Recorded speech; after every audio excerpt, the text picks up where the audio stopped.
صرف پاکستان کے مسلمانوں کے کارنامے دیکھیں گے تو انگشتے بدندا ہو جائیں گے، جیسے کہ کبھی ہم اپنی مونچھوں سے بس کھینچتے ہوئے نظر آئیں گے، کبھی ہم طویل طویل جھنڈے بناتے ہوئے عالمی ریکارڈ قائم کرنے کی کوشش کرتے ہیں، اور کبھی ہم اپنے ماتھے سے زیادہ اخروٹ توڑتے ہوئے عالمی ریکارڈ بناتے نظر آئیں گے۔ جس دماغ کو استعمال کرنے کا ہنر غیروں نے ہم ہی سے سیکھا، ہم اس کے بالکل برعکس کھڑے ہیں۔ یہ ہے ہمارے کارنامے۔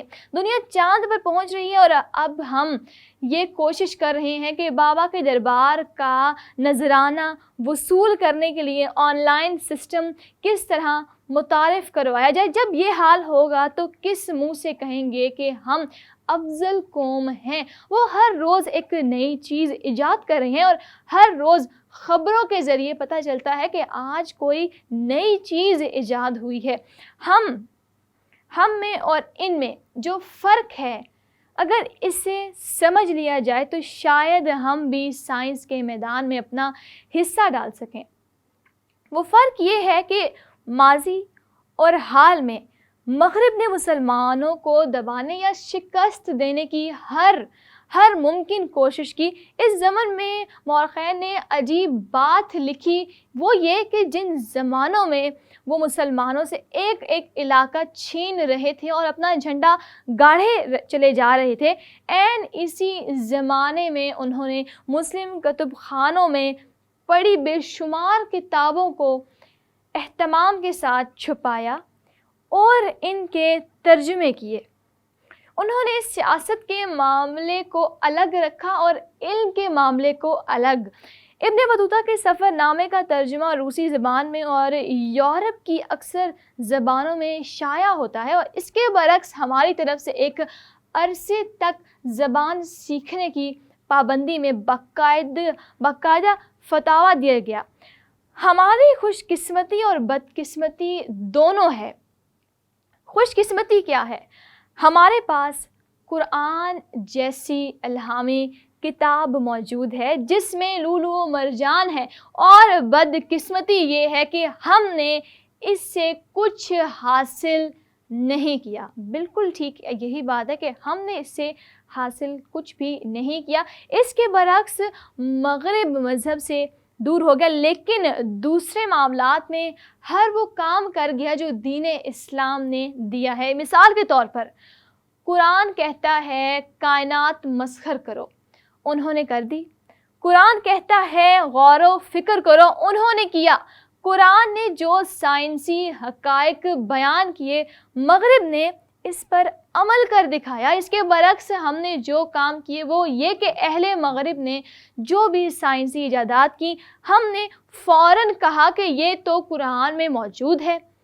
اس سے بڑھ کر آگے آئیے تو یہاں تک کہہ دیا کہ دیکھا جو 1400 سال قبل ہمارے قرآن پاک میں یہ بات موجود تھی اور کافر اب نکال رہے ہیں، کیا اس پر فخر کیا جائے یا افسوس اور شرمندگی؟ لیکن ہم فخر ہی کر رہے ہیں۔